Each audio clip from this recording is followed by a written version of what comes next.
What's going on new? You guys got so many things going on. I'm lost. I've always been a big fan of her, so I had to drag her in. She dragged you guys in. So now you're going to become a victim of me. Tell us all about your division and what you guys are doing. Well, thanks, Guy. Yeah, I think one of the most exciting things that we have coming up for fall 26 is the launch of our Bachelor of Design degree. Okay. So we're launching a new 3-year optimized bachelor's degree in design with a concentration in visual design for fall 26. And this is going to allow our students to connect more with industry standard expectations. And we're going to really be able to train up and skill up our design workforce here in Yavapai County. It's really exciting, which is one reason why I invited Lindsay Maston, who is our department chair in visual art and lead faculty over the design program, to discuss a little bit more about that program we have launching in fall 26. I'm assuming that you're going to cover what you mean by design, because that a lot can fall under it. I hear everything from visual arts to maybe even CAD. I don't know, but I'm interested to hear what you got. So I actually do happen to have a background in CAD. My first design degree was in architecture. So that's my OG background. Okay. But then at a certain point, I switched over to what was called graphic design when I went to grad school. But what I proposed we call visual design, because really it's gone beyond graphic design. Right. So we're training people, not just to create print materials, but to create physical product packaging, and then also like interactive digital materials. So web design, but also software interfaces and elements of physical products. Like one example I always give students is, who do you think designs the screens in your car, or the screen on your refrigerator if you have a cool refrigerator, or any of the millions of interfaces that we interact with every day? A lot of times people think that as a designer, you will be working at a design agency, which certainly happens. I have worked at agencies, but also pretty much every major industry hires designers. Banks have designers on staff. Airlines have designers on staff. Governments have designers on staff. All of these colleges and universities have staff designers. Sometimes I disagree with them.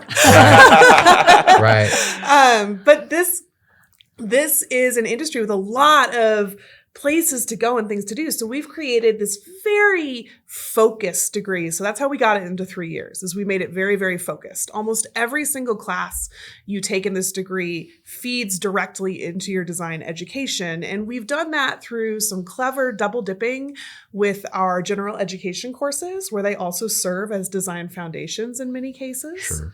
So that you can be super streamlined, learn what you need to know to get into a healthy place with work, to make a really strong portfolio, because in design, that's how you get hired. So if you go somewhere and say, hi, I want to be a user interface designer for Oracle. UI, and you go and you do an interview, the first thing they'll ask you is, what does your portfolio look like?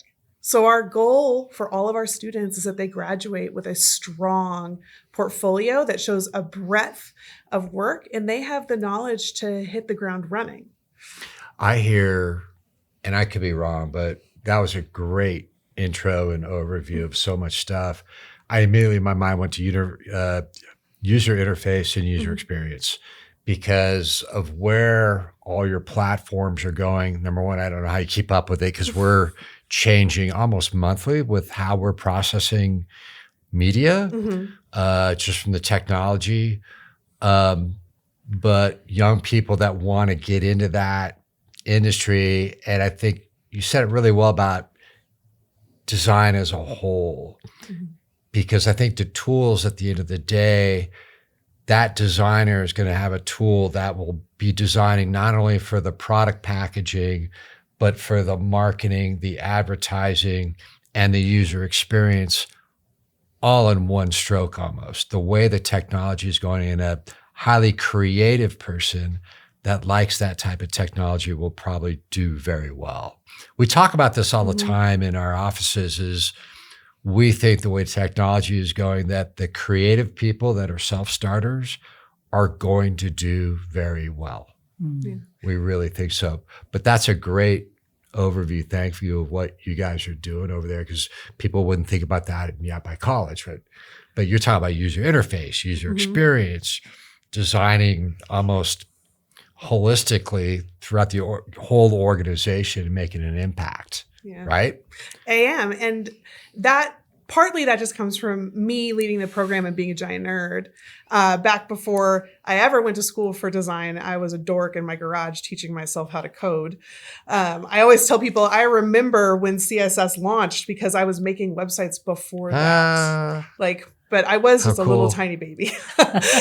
But that is something that has helped me, because watching the industries siphon and change and fluctuate with the times, I always tell students a really great designer is tool agnostic.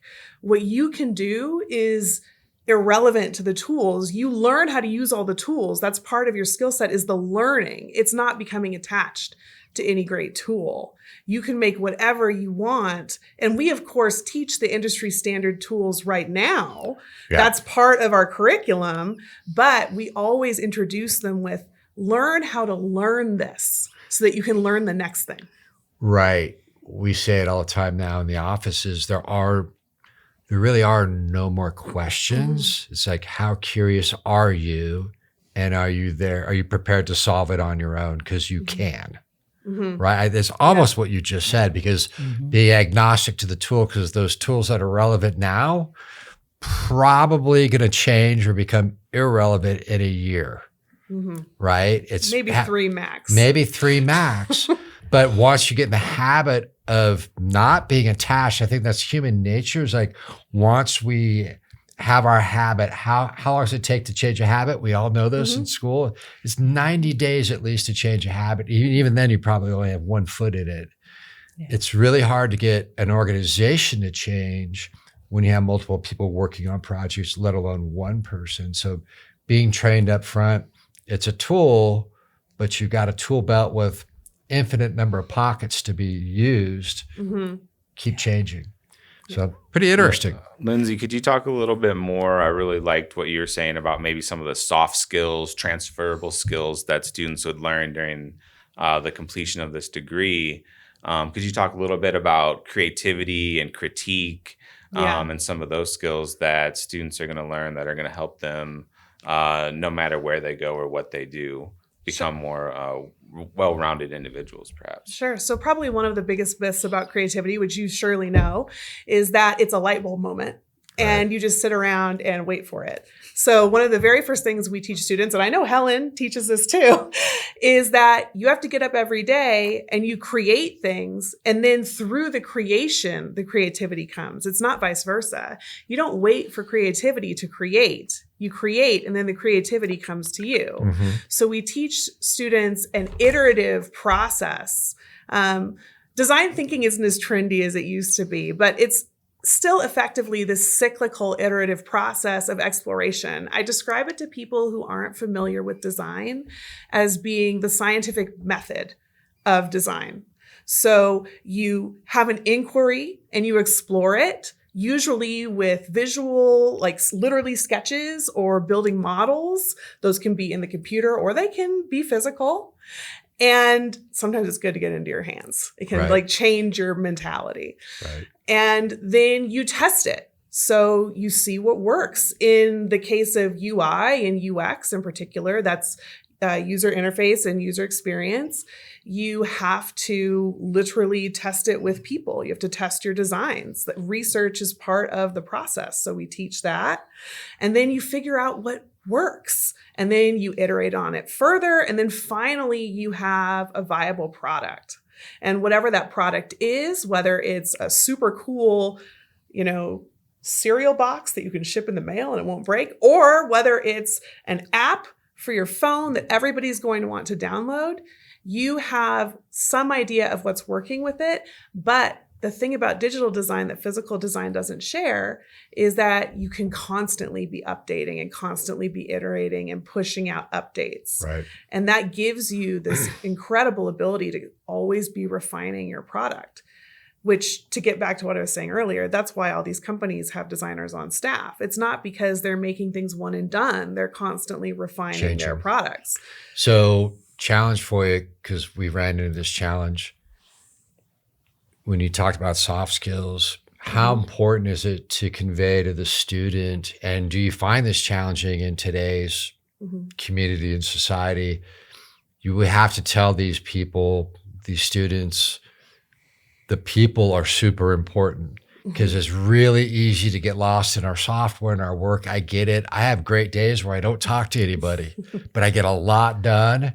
And then I send out my work and my boss is happy.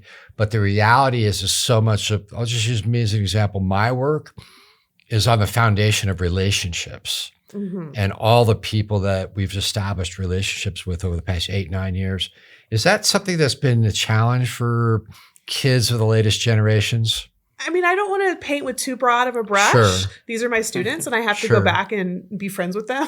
Right. But I will say that sometimes it can be intimidating for younger people, and most of my students are younger people, they're traditional college age, to know how to make those relationships and know what's appropriate. And so that is part of what we're teaching. We're explaining to them how to communicate with each other, and also how to communicate with each other as a team. So Brian mentioned critique a minute ago. So critique is built into all of our classes. And for people who don't have a design or an arts or a film background, critique is like one of the most important ways that we learn from each other. And it's literally learning how to separate the person from the work and really look at the work on its own. And being able to critique someone else makes you better able to critique yourself, which eventually makes you better able to critique your work. And one day, far in the future, you'll be like me and you'll have zero attachment to your work ever. And I promise that that's a good thing. That's a great thing. Because it allows you to look at it with that scientific eye that I mentioned. But all the scientific eye only matters insofar as you can communicate the value of what you're doing to other people. Right. And that is such an incredible skill. So I mentioned that I've worked in agencies. So I'm still a partner at a small agency, but I don't work very much because I mostly concentrate on YC right now. Right. But our clients, we have not gone out and tried to get a client for like 6 years, because people just come to us. Like they just come, because at a certain point, if you are good at what you do and you're not a jerk and you do things reasonably on time, people will just keep coming back to you. Right. And that kind of will take care of itself. It's really difficult to believe when you're 18 and you're struggling, but I promise the foundation that you lay in your work and your work ethic, that builds everything. It was really important to mention the critique and the soft skills.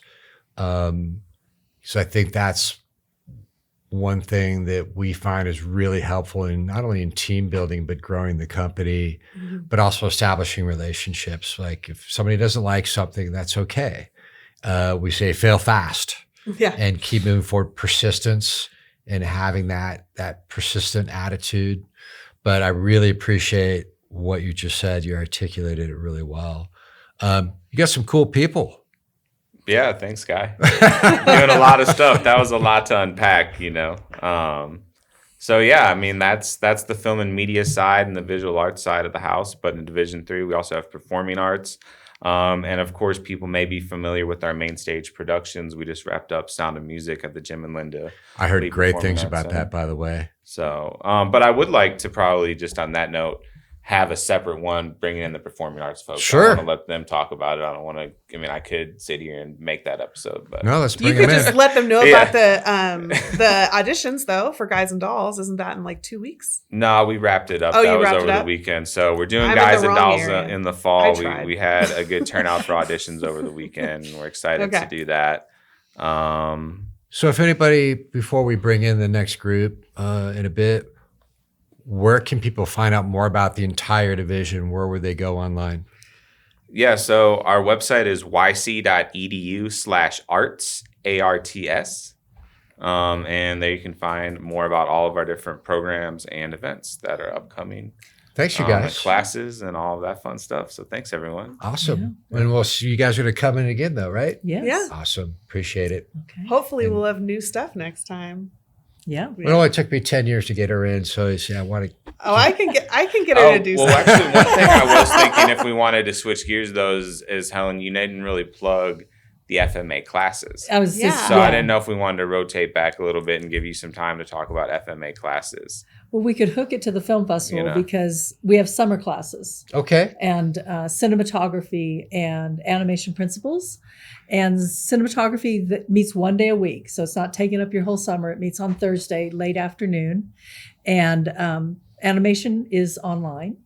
And if the students are in the summer school, then I give them free ticket vouchers to go to the film festival.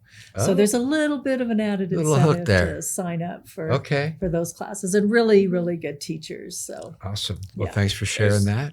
And then what classes do you have coming up in the fall? Is there some cool classes coming up in the fall people could take? yeah, we start with History with- lovers and stuff. Yeah, Oh, yeah.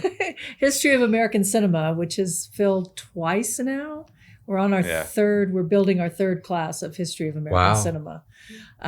Is really popular, and a lot of different age groups want to take that. I keep telling people from this retirement home I go to and do film talks. Sign up, and they're like, I tried to sign up, but it's all full because Nice. the We other need more students sections. need it. I know. Then we have Screenwriting 1, which is my passion, is the screenwriting classes, and we'll have Production 1, which will be really great. We're also working with the State of Arizona Film Commissioner to do the production assistant workshops again. Very So we're cool. getting those going again with Matthew Earl Jones. So, Okay.